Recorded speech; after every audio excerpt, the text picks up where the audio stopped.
Маркус Хейдер и Эрин Хачко ехали по мемориальному мосту Райт, что в Северной Каролине. Длинное пустынное сооружение, почти 5 километров бетона и асфальта над холодной водой залива. Казалось вечностью между двумя берегами. По вечерам там особенно одиноко. Ни машин, ни пешеходов, только ветер и свет фар, теряющийся в темноте. Именно это редкое движение у края дороги и привлекло их внимание. Взглянув в бок, они заметили, как в свете фар на обочине что-то мелькнуло. Пара глаз, отражение, сверкающее неожиданным блеском. Живое существо.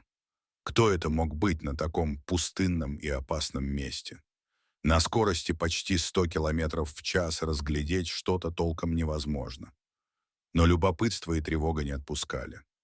Проехав мост до конца, Маркус и Эрин приняли решение развернуться. Теперь они двигались гораздо медленнее, вглядываясь в ночную темноту по обе стороны дороги, надеясь, что чудо не исчезло. И вот удача. На высоких узких перилах моста сидело крошечное существо. Котенок. Один, беспомощный и, казалось, даже не осознающий, насколько опасным было его положение. Он едва держался, поскальзываясь лапками на сыром металле. Под ним десятки метров до ледяной воды. Один сильный порыв ветра, и он бы упал.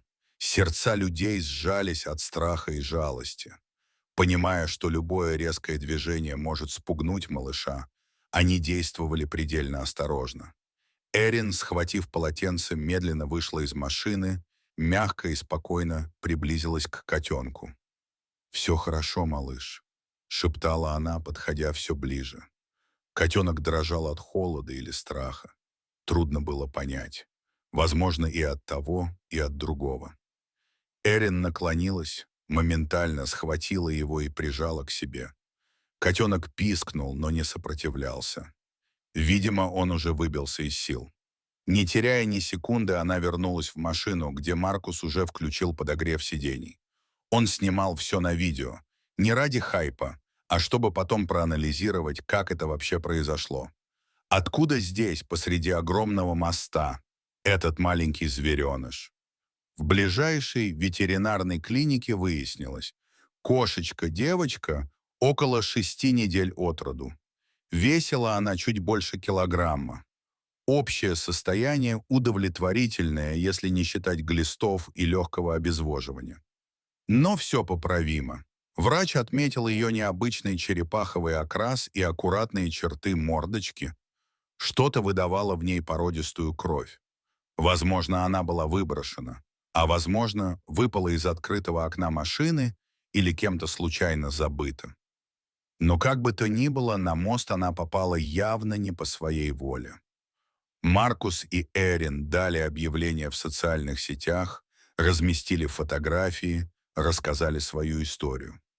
Видео, снятое Маркусом, неожиданно набрало много просмотров. Люди сочувствовали, делились, писали слова благодарности за спасение. Кто-то предлагал помощь, кто-то приют. Но настоящий хозяин так и не нашелся. Прошло несколько дней, котенок понемногу приходил в себя, адаптировался к новому дому. Он оказался игривым, ласковым и удивительно умным, как будто понимал, что ему подарили второй шанс. Дети Эрин и Маркуса влюбились в малышку с первого взгляда. И вскоре семья поняла, что отпустить ее уже не смогут.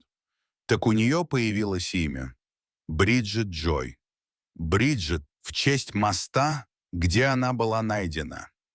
А Джоя, потому что она приносила радость, словно солнечный луч в пасмурный день. Бриджит быстро освоилась. Она бегала по дому, карабкалась на диваны, исследовала каждый угол.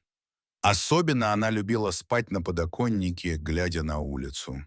Иногда, глядя в окно, она подолгу смотрела вдаль, как будто что-то вспоминала или кого-то ждала. Прошло несколько недель. Видео с ее спасением все еще продолжало набирать популярность. Люди со всего мира писали комментарии, спрашивали, как она себя чувствует. делились своими историями. Кто-то даже признавался, что благодаря этому видео решился взять животное из приюта. Так обычная вечерняя поездка превратилась в спасение жизни.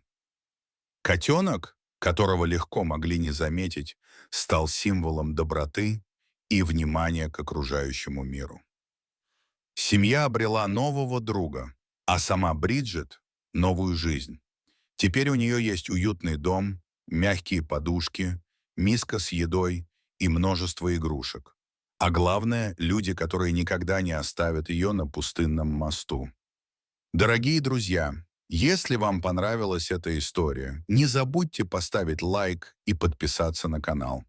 Впереди еще много вдохновляющих историй, где случайная встреча меняет судьбы.